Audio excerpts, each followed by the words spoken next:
Back to my YouTube channel मैं sports theory of India से level 1 coach Vikas Sharma. मेरे साथ हन्नी है। हन्नी के कुछ क्वेश्चन है, एक बार जानते हैं इससे क्या। हाँ, मेरा क्वेश्चन ये है कि आप खेल के बारे में इतना बताते हो हमेशा, खेल खेल खेल खेल, तो सर खेल का एक असली इन्वायरमेंट क्या है? किस इन्वायरमेंट में खेलना चाहिए, ग्राउंड कैसा होना चाहिए, किस तरीके से खेलना चाहिए, तो वो एक मैं प्रॉपर जानकारी लेना चाहता हूँ कि कैसे इन्वायरमेंट में क्या हो। ठीक है हन्नी, मैं खेल को बढ़ावा देता हूँ और सही खेल को बढ़ावा देता हूँ। मैं खेल वो भी नहीं है आज के टाइम सोशल मीडिया पे हमारे फोनों में आया हुआ है एक 1x बैट फलाना बैट, ये खेल तो आज के टाइम लोग उनको ही मानते हैं। जिस माहौल में आदमी रहेगा वो वही तो चीजें सीखेगा। बड़ी बड़ी संस्थाओं में, बड़ी बड़ी सिटियों में, कोटा की बात करूं, दिल्ली मुखर्जी नगर की बात करूं, जहाँ बच्चे पढ़ने आ रहे हैं और वो चीज़ कहीं ना कहीं जो भी है भाई, इतना कंपटीशन है तो कहीं कमी रह जाती है, कई चीज़ें रहती हैं।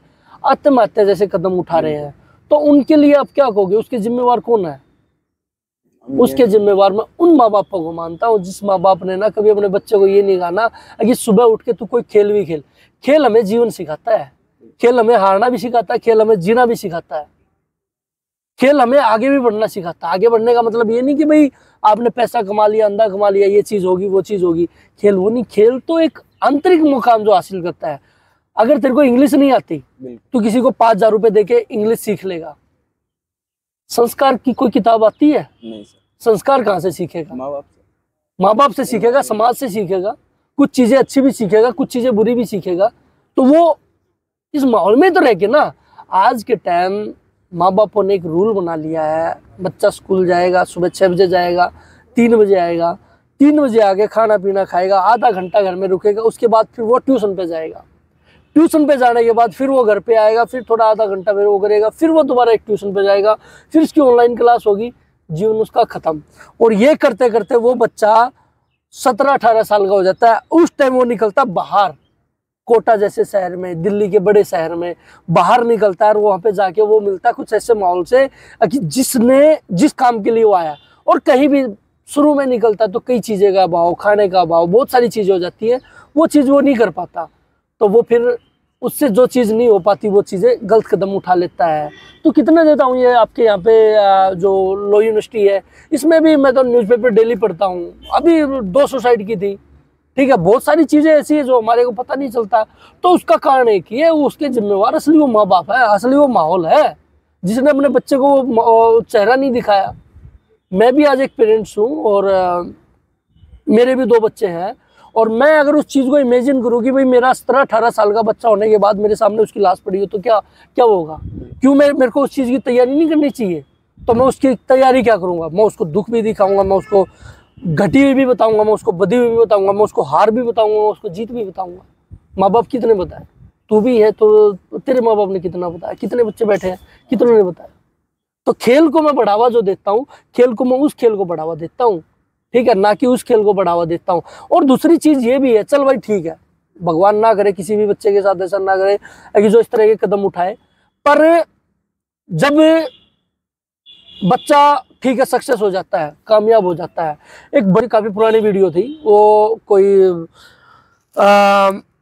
बेंगलोर की वीडियो थी, बाद में पता चला उसका वो क्या था। एक बर्थडे पार्टी हो रही होती है, बर्थडे पार्टी में क्या होता है कि केक काट रहे होते हैं। वो गलती से जो उसकी एक बच्चा होता है, उसके फादर होते हैं, उसकी मदर होती है, अब वो गलती से उसकी मदर से वो जो कैंडल थी वो बुझ जाती है। इतने में ही वो जो आदमी होता है, जो उसका घर वाला होता है, वो उठता है और वो लात घूसों से उस महिला को मारना चालू कर देता है। तब तक वो कुछ बोलती है, समझती है, एक बार 1-2 वर्ड बोलती है, फिर से वो 2-3 और देता है।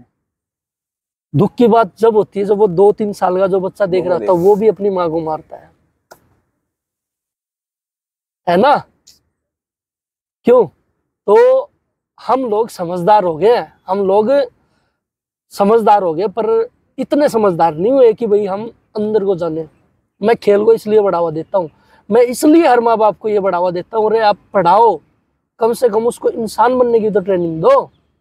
अब वो इंसान कहाँ बनेगा? ये मोल इंसान थोड़ा बनाएगा, ये समाज इंसान थोड़ा ही बनाएगा। तो मेरे को एक खेल ही ऐसी चीज दिखती है कि जो इंसान बनाएगी आदमी को। तो आदमी रहेगा, खेल में रहेगा, सुबह शाम का उसका, मेरे फादर साहब बड़ा अच्छा कहते थे मेरे को कि भाई वही टाइम तो गलत बच्चों में बैठने का होता है, वही टाइम मेहनत करने का होता है।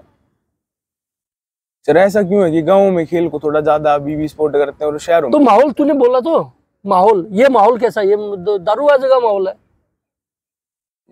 गांव में कैसा माहौल है? गांव में अगर जो करता भी अपना छुप छुपा के करता है। यहाँ पे सब ओपन है।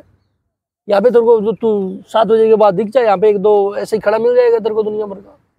और गांव में ऐसे तू खड़ा मिल जाएगा तो तेरे को हाथ पकड़ के ले जाए, चल अखाड़े लेके चलो, ठीक है। तो आपको खेल से जुड़ा रहना चाहिए, और वो कोई भी उम्र क्यों ना हो। इंडिया को बूढ़ों का देश भी कहा गया। क्यों कहा गया? क्योंकि यहाँ का आदमी बच्चा होता है, जवान नहीं होता, सीधा बूढ़ा होता है, क्योंकि यहाँ की मानसिकता बूढ़ी भी है। यहाँ का आदमी सोचता नहीं है।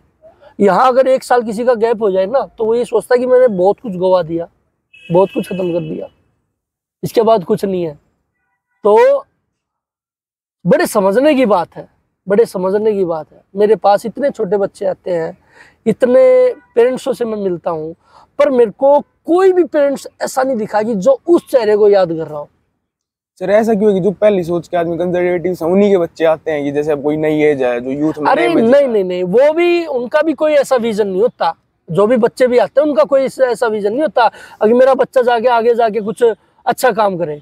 जब तक हम लोग एक चीज नहीं मानेंगे ना, हम माँ बाप होने से पहले इस देश के एक नागरिक भी है, जब तक काम नहीं चलेगा।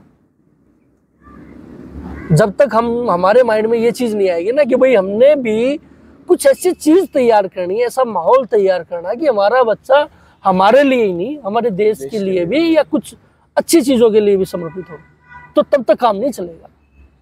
और जो बच्चे भी आते हैं उनके पेरेंट्सों का भी बस इतना सही रहता है कि भाई सुबह उठेगा, भाई अपना थोड़ा सा गांव से निकल के आए उनके माँ बाप, उन्होंने वो चीज देखी है, तो बस वही चीज चाहते हैं कि भाई हाँ थोड़ा सा खेल कूद गया है, बस इतना ही। ना कि वो ये चाहते हैं कि भाई हमारा बच्चा अपना थोड़ा सा हेल्थ कॉन्शियस रहे, हेल्थ के प्रति जागरूक रहे। पर एक भी माँ बाप का ये विजन नहीं रहता कि भाई हम अपने बच्चे को लंबे समय तक स्पोर्ट्स में डालें, वो देश के लिए कुछ करे, आगे भी वो करे, है ना। हमारे स्कूलों का, हमारे कॉलेजों का कोई इतना बड़ा सा दायित्व नहीं है खेल को बढ़ाने में। जो एक आधा निकला भी वो खुद की मेहनत से, खुद की लगन से निकला है, ठीक है। स्कूलों ने, कॉलेजों ने कोई इतना बड़ा सा योगदान नहीं दिया। उनके लिए स्कूल जाना एक बस पैसा, फीस आ रही है उनके लिए, बस ये चीज है। ऐसा भी तो होता है सर, जो बच्चा सही खेल रहा है, चाहना चाहता है, पेरेंट्स भी सपोर्ट कर रहे हैं, नहीं, सही खेल रहा है, फिर पेपर आ जाते हैं ना, फिर पेपर आ जाते हैं, फिर कोई और एग्जाम आ जाता है, फिर कोई और एग्जाम आ जाता है। मैं पढ़ाई को गलत नहीं कह रहा, मैं एक बड़ा सही बोलेंगे इस पे भी, ठीक है, मैं पढ़ाई को गलत नहीं बोला। तो पढ़ाई के साथ साथ, हाँ, जैसे आप पढ़ाई के लिए डेली स्कूल जाते हो ना, वैसे ही आप ग्राउंड भी आओ। मैं ये चीज कह रहा हूँ, आप 6 घंटे वहां देते हो ना डेली का, अगर 1-1.5 घंटे का आपको ग्राउंड पे नहीं दिया तो क्या फर्क पड़ गया उसका? यही 1-1.5 घंटा आज से 10 साल बाद आपको कहीं ओलंपिक में खड़ा दिखेगा। तो यहाँ पे बात पूरी करते हुए मैं इस वीडियो को अपना पूर्ण विराम देता हूँ, और धन्यवाद आप सभी दर्शकों को।